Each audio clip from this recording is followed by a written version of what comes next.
Nah, sebelum kita masuk ke materinya nih, kita harus tahu terlebih dahulu mengenai dasar hukumnya, yaitu Undang-Undang Nomor 49 Tahun 2009 tentang PPN dan PPNBM.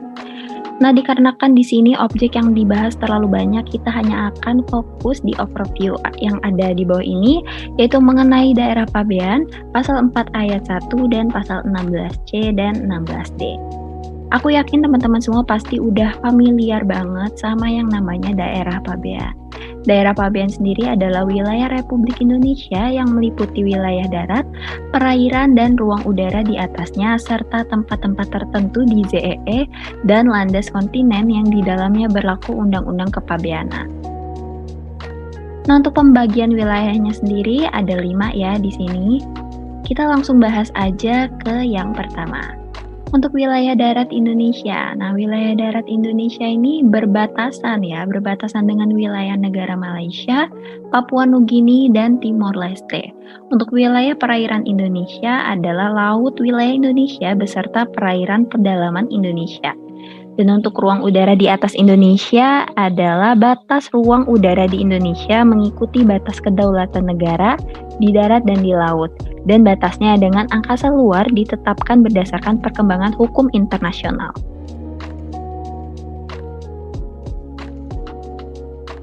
Selanjutnya adalah mengenai tempat tertentu di ZEE, yaitu jalur di luar dan berbatasan dengan laut wilayah Indonesia dengan batas terluar 200 mil diukur dari garis pangkal laut wilayah Indonesia. Yang terakhir mengenai landas kontinen. Landas kontinen ini merupakan dasar laut dan tanah di bawahnya di luar perairan wilayah Republik Indonesia yang masih sangat mungkin diselenggarakan eksplorasi dan eksploitasi kekayaan alam.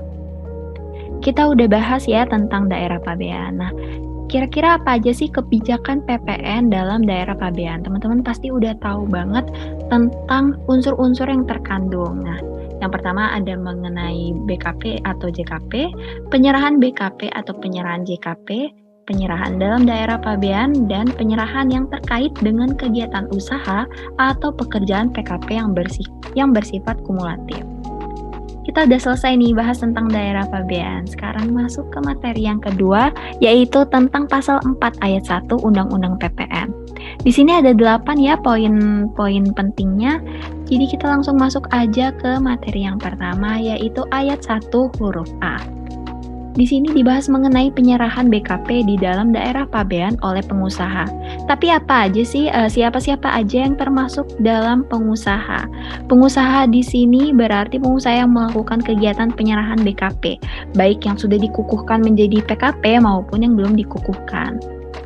Adapun syarat untuk memenuhi persyaratan penyerahan barang yang dikenakan pajak itu diantaranya adalah barang berwujud yang diserahkan merupakan BKP, barang tidak berwujud yang diserahkan merupakan BKP tidak berwujud, penyerahan dilakukan di dalam daerah pabean, dan penyerahan dalam rangka kegiatan usaha dan pekerjaan. Selanjutnya adalah mengenai ayat 1 huruf B. Ini membahas tentang impor BKP ya teman-teman. Impor itu apa sih? Impor ini didefinisikan sebagai setiap kegiatan memasukkan barang dari luar daerah pabean ke dalam daerah pabean. Nah teman-teman masih ingat nggak kalau Indonesia sendiri menganut destination principle di mana tempat timbulnya kewajiban pajak adalah tempat BKP dikonsumsi. Nah, untuk pemungutan pajaknya ini dilakukan oleh DJBC ya. Selanjutnya untuk ayat 1 huruf C. Di sini dibahas mengenai penyerahan JKP di dalam daerah pabean oleh pengusaha. Untuk definisi pengusaha masih sama dengan yang huruf A yang dimaksud dalam pasal 3A ayat 1, dan untuk penyerahan jasa yang terutang PPN harus memenuhi syarat berikut. Di antaranya, jasa yang diserahkan masuk dalam kategori JKP, penyerahan dilakukan dalam daerah pabean, dan penyerahan dilakukan di dalam pekerjaan atau kegiatan usaha. Selanjutnya adalah di ayat 1 huruf D mengenai penyerahan BKPTB dari luar daerah pabean di dalam daerah pabean. Jadi untuk di huruf D ini ketentuannya masih sama dengan pengenaan PPN atas kegiatan impor, tapi bedanya hanya di objek pajaknya aja. Objek pajaknya apa aja sih? Nah, yang pertama ada hak cipta di bidang kesusastraan, karya ilmiah serta kesenian, peralatan komersial ilmiah dan industrial, bantuan tambahan dan pelengkap sehubungan dengan penggunaan hak dalam bidang komersial, ilmiah dan industrial, hak menggunakan gambar bergerak dan pita video untuk siaran televisi, serta pita suara untuk siaran radio, serta yang terakhir adalah pelepasan sebagian atau seluruhnya hak yang berhubungan dengan pemberian hak kekayaan intelektual. Kita lanjut ke bagian yang keduanya masih di huruf D. Jadi di Indonesia sendiri masih sama ya, kita pakai yang destination principle. Jadi di mana PPN dikenakan itu adalah di tempat terjadinya konsumsi BKPTB. Nah, biar makin paham lagi nih, kita langsung lihat aja contoh kasusnya di sini. Jadi PTYS ini yang berdomisili di Surabaya, dia sudah dapat izin ya. Setelah melakukan perjanjian dengan Zco, dia bisa memakai hak merek dagang karena nantinya hak merek dagang ini akan dipakai untuk produksi sepatu dan dijual ke konsumen di Indonesia. Otomatis kita tahu dong kalau pemanfaatannya nanti akan dikonsumsi di Indonesia ya, jadi dikenai PPN-nya tentu di Indonesia. Nah, selanjutnya ini adalah di ayat 1 huruf E mengenai pemanfaatan JKP dari luar daerah pabean di dalam daerah pabean. Ketentuannya juga masih sama dengan impor BKP, yang membedakan adalah objek PPN-nya. Kita lihat ke contoh kasusnya di sini. Kalau yang tadi PTYS memanfaatkan BKPTB. Nah, kalau di sini dia melakukan pemanfaatan atas JKP. Ceritanya dia menyewa konsultan hukum dari XLPD nih di Singapura. Dan dia Singapura tadi mengirimkan 2 konsultannya ke Indonesia untuk memberikan saran terkait dengan permasalahan PTYS. Otomatis kita tahu bahwa ternyata pemanfaatan JKP-nya ini dilakukan di Indonesia, maka akan dikenai di Indonesia sesuai dengan prinsipal destination tadi.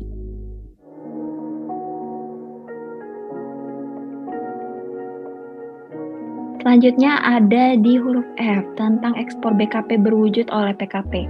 Teman-teman pasti masih ingat dong kalau tarif ekspor ini 0%. Kira-kira apa sih alasannya kok tarifnya tuh 0% ya? Kok disebut dengan zero rate ya? Nah, itu bakal dibahas di slide selanjutnya. Nah, di sini eksportir tidak perlu memungut PPN ya, dan juga nggak harus bayar PPN karena kan tarifnya 0%. Tapi walaupun begitu, eksportir tetap dapat mengkreditkan PM-nya atas perolehan barang dan atau jasa yang terkait dengan ekspor tersebut.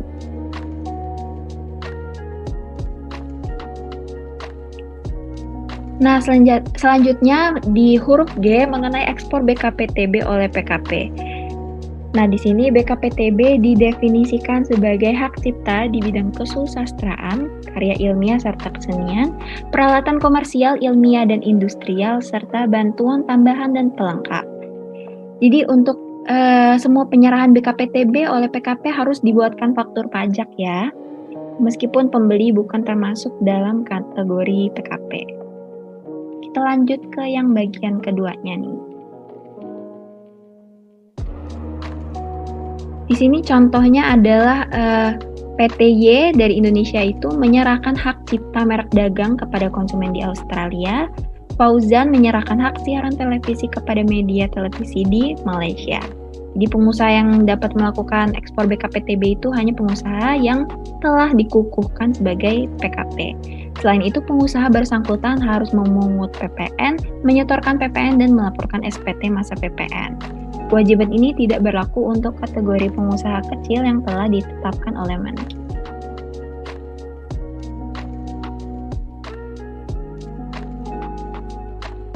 Nah, tadi sempat disinggung kenapa sih, apa alasannya tarif ekspor itu sebesar 0%.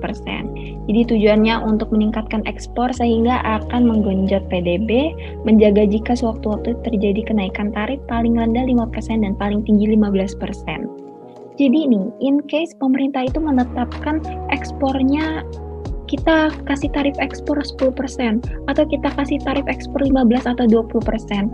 Bisa kebayang dong Tentunya itu bakalan memberatkan karena nanti akan terjadi kenaikan tarif ya, dan juga itu bakalan menghambat di luar sana produk dari Indonesia itu akan lebih sulit bersaingnya.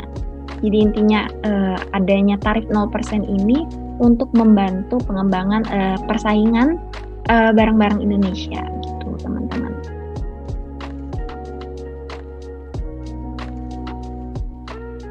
Selanjutnya yang terakhir nih, dari pasal 4 ayat 1 mengenai ekspor JKP oleh PKP.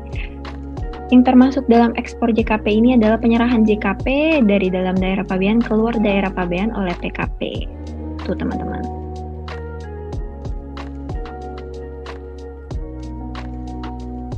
Nah, jenis JKP yang ekspornya dikenai PPN, yang pertama untuk kegiatan yang melekat pada barang bergerak yang dikeluarkan untuk dimanfaatkan di luar daerah pabean. Yang pertama ada jasa maklon, jasa perbaikan dan perawatan, jasa pengurusan transportasi atau freight forwarding terkait barang untuk tujuan ekspor. Yang kedua adalah kegiatan yang melekat pada barang tidak bergerak yang berada di luar daerah pabean. Yang pertama meliputi pengkajian, perencanaan, dan perencanaan konstruksi.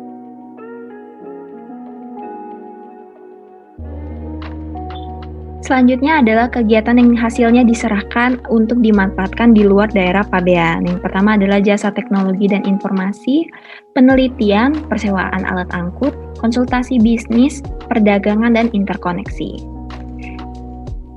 Nah, selesailah kita setelah materi pasal 4 ayat 1, kita beralih ke materi terakhir mengenai pasal 16C mengenai KMS. KMS kan udah masih ingat ya teman-teman mengenai KMS itu yaitu kegiatan membangun sendiri.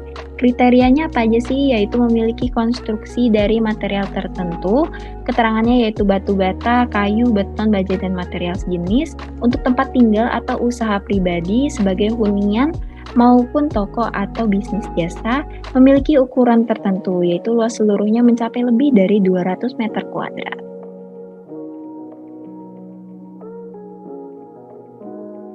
Nah, kenapa sih dilakukan pemungutan atas KMS?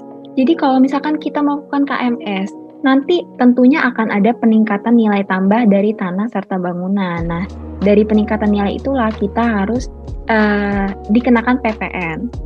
Nah, untuk perhitungan PPN-nya sendiri, WP wajib mengetahui dasar pengenaan pajak atau DPP yang merupakan semua biaya yang dikeluarkan untuk membangun properti tersebut. WP menghitung berdasarkan tarif PPN sebesar 10% dari DPP. Namun jika sudah memiliki tanah dan tinggal membangun rumah, DPP-nya adalah 20% dari jumlah biaya material serta upah pekerja. Yang terakhir adalah mengenai pasal 16D. Pasal 16D ini membahas mengenai aktiva yang menurut tujuan semula tidak untuk diperjualbelikan. Jadi dikenakan untuk yang tidak untuk diperjualbelikan ya. Misalkan penyerahan BKP atas mesin atau bangunan, peralatan, dan perabotan atau BKP lain yang menurut semula tidak untuk diperjualbelikan. Contohnya penyerahan BKP ini untuk inventory perusahaan gitu ya, kalau tidak salah itu tidak dikenakan PPN ya teman-teman.